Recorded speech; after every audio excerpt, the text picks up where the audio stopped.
반갑습니다. 한의학과 역학이 만나는 곳 의역학 아카데미입니다. 노자부터 역의 건착도까지 우주 생성론은 현대 첨단과학이 밝혀낸 빅뱅 이론과 상당히 유사한데요. 먼저 빅뱅 이론을 간략히 살펴본 후에 두 이론을 비교해 보도록 하겠습니다. 1929년 미국의 천문학자 에드윈 허블은 망원경을 이용한 관측을 통해서 우주가 팽창하고 있음을 발견하게 됩니다. 1948년 러시아 태생의 미국 이론물리학자 조지 가모프는 우주가 대폭발에 의해서 만들어졌다는 논문을 발표합니다.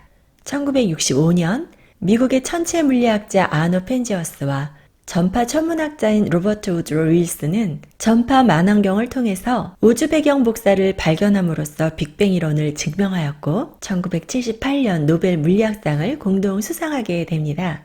빅뱅의 순간부터 별들이 탄생하는 과정을 한번 살펴보도록 하겠습니다. 지금으로부터 약 140억 년 전 극도의 뜨거운 고밀도의 에너지가 폭발합니다. 빅뱅이 일어나고 1초 사이에 물질의 최초 입자인 쿼크가 나타나고 작은 물질 입자들이 생성되기 시작합니다. 그리고 우주의 근본적인 4대 힘, 중력, 전자기력, 강한 핵력, 약한 핵력이 형성되기 시작합니다. 드디어 1초가 되자 쿼크 3개가 뭉쳐서 양성자와 중성자를 형성할 수 있을 정도로 온도가 떨어지게 되는데요.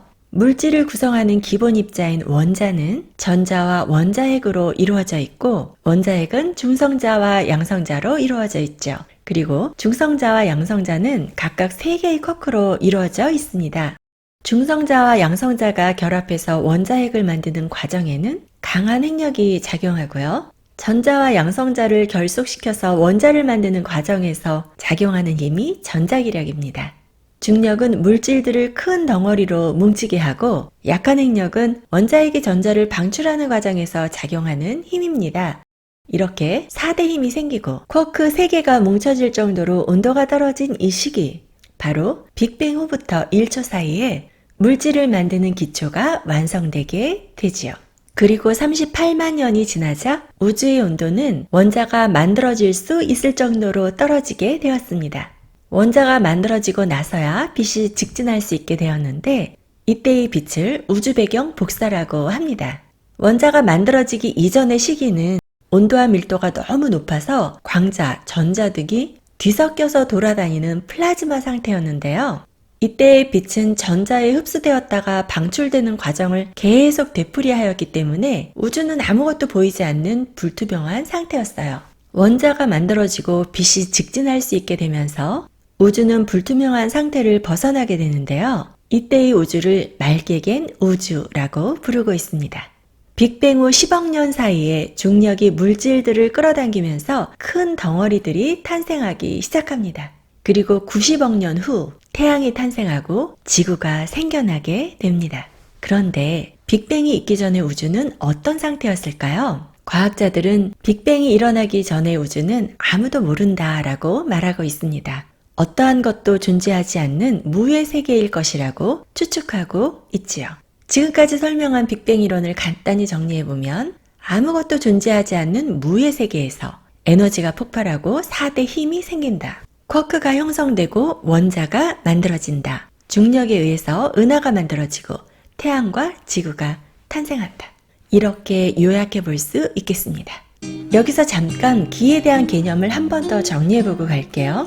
8강 기는 그 모든 것이다 에서 한 기에 대한 설명을 기억하시는지요? 기가 모여 물질이 만들어진다. 그러니까 만들어진 물질들도 기이다.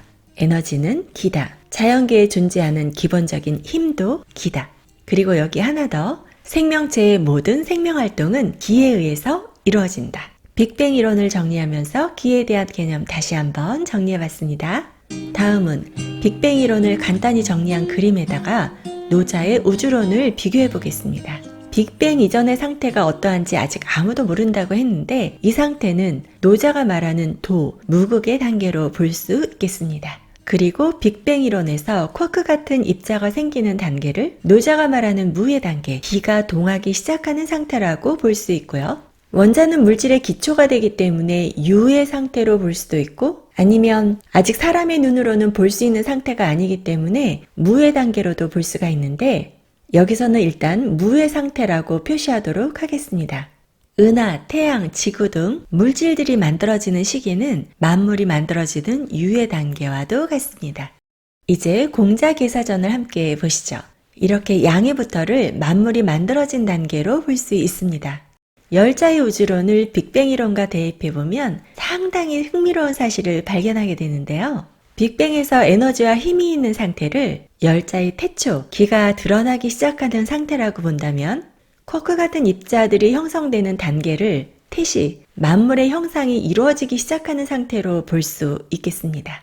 그리고 성질이 다른 원자들이 생성되는 시기를 태소, 만물의 성질이 갖추어지기 시작하는 상태로 본다면 열자의 우주론이야말로 빅뱅이론과 거의 근접한 이론이 아닐까 하는 생각이 듭니다. 노자, 공자, 열자에서 사용하는 용어들은 서로 다르지만 우주의 탄생 과정을 설명하는 것은 빅뱅이론과 거의 비슷합니다. 보려고 해도 보이지 않고, 들으려고 해도 들리지 않고, 잡으려 해도 잡히지 않는 아무것도 없는 근원의 상태에서 기가 동하기 시작하고 동항기가 끊임없이 변화하면서 만물이 만들어진다는 것이죠. 한나라 이후에 이러한 우주론에 대해서 다시 언급한 사람은 북송의 유학자 주돈이입니다. 그는 저서 태극도서를 통해서 만물이 생겨나는 과정을 설명했는데요. 그 내용을 다음 영상으로 준비해 보았습니다.